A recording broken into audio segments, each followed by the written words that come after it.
வணக்கம் சாப்பாட்டு பிரியர்களே, இது நம்ம பழைய சோறு பச்சைமொளகா தாங்கம். இன்றைக்கி நம்ம மதுரை ஸ்பெஷல் கறி தோசை எப்படி செய்கிறதுன்னு தான் பார்க்க போகிறோம். பொதுவாக நம்ம சிக்கன் கறி தோசை, மட்டன் கறி தோசைன்னு சொல்லிட்டு சாப்பிட்ருப்போம்.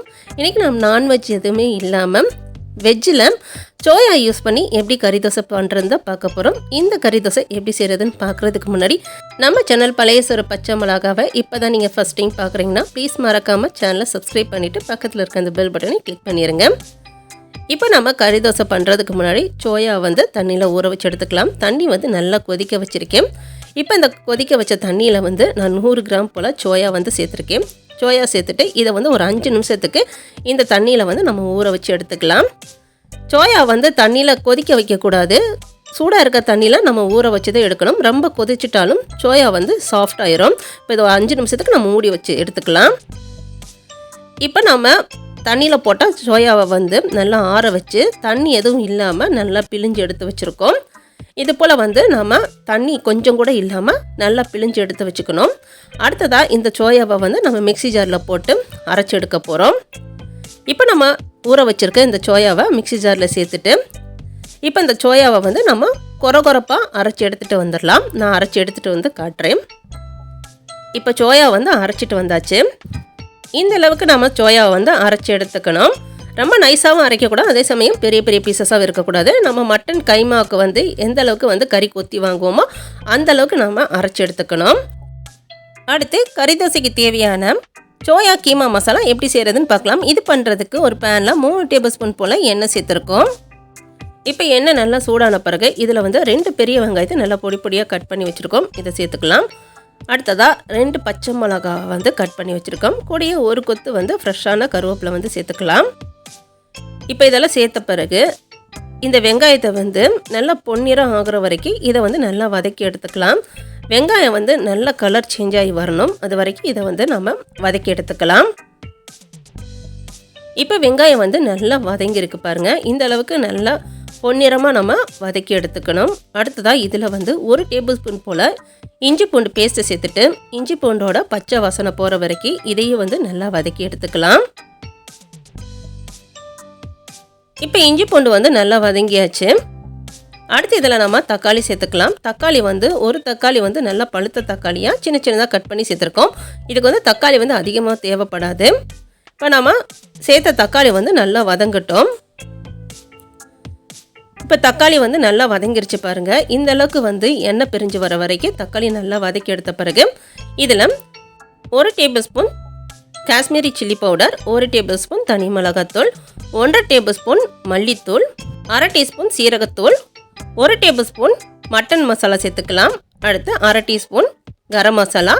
இதெல்லாம் சேர்த்த பிறகு இதுக்கு தேவையான அளவு உப்பும் சேர்த்துட்டு இப்போ இந்த மசாலா நல்லா வதக்கி விட்டுக்கலாம்.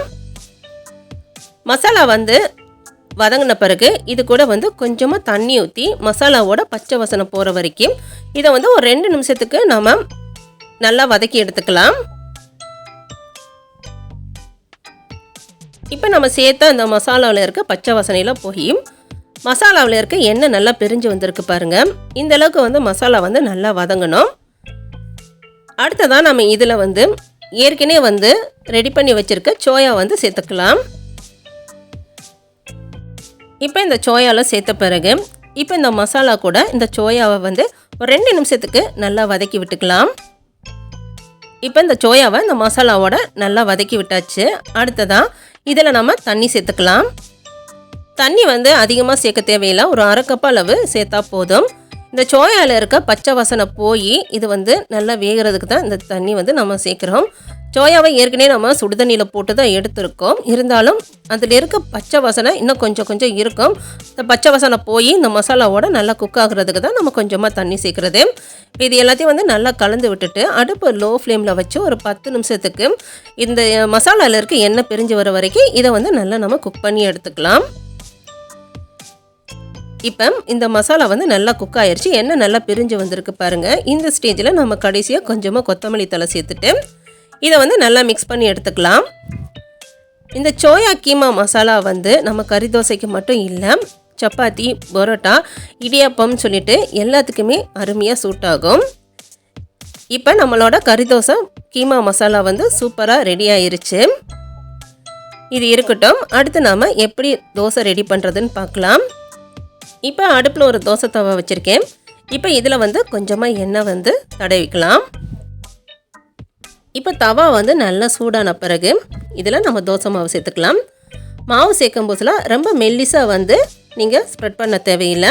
நம்ம ஊற்றப்பத்தில் ஊற்றுவோம் அந்தளவுக்கு வந்து மாவை ஸ்ப்ரெட் பண்ணிவிட்டு இதில் நம்ம ரெடி பண்ணி வச்சுருக்கோம் இந்த சோயா கீமா மசாலாவை சேர்த்துக்கலாம்.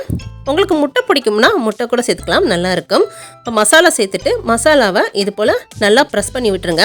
அப்போ தான் இந்த தோசை மாவோட இந்த மசாலா வந்து நல்லா ஒட்டி பிடிக்கும். அடுத்து பொடியை கட் பண்ணி வச்சுருக்க கொத்தமல்லி தழை வந்து கொஞ்சமாக சேர்த்துக்கலாம். உங்களுக்கு வெங்காயம் பிடிக்கும்னா பொடியை கட் பண்ணி வச்சுருக்க வெங்காயம் கூட கொஞ்சமாக சேர்த்துக்கலாம். இது கூட தேவையான அளவு எண்ணெய் சேர்த்துட்டு ஒரு மூடி போட்டு மூடி இப்போ இதை வந்து நல்லா வேக வச்சு எடுத்துக்கலாம். இப்போ இந்த கறி தோசை ஒரு சைடு வந்து வெந்துருச்சு. இதை நம்ம திருப்பி போட்டுக்கலாம். தோசையை திருப்பி போட்டுட்டு இதையே வந்து நம்ம கரண்டி வச்சு லைட்டாக ப்ரெஸ் பண்ணி விட்டுடலாம். இப்போ இந்த கறி தோசை வந்து 2 சைடு வந்து நல்லா குக் ஆயிருச்சு. இப்போ நம்மளோட மதுரை ஸ்பெஷல் வெஜ் கறி தோசை வந்து சூப்பராக ரெடி ஆயிருச்சு.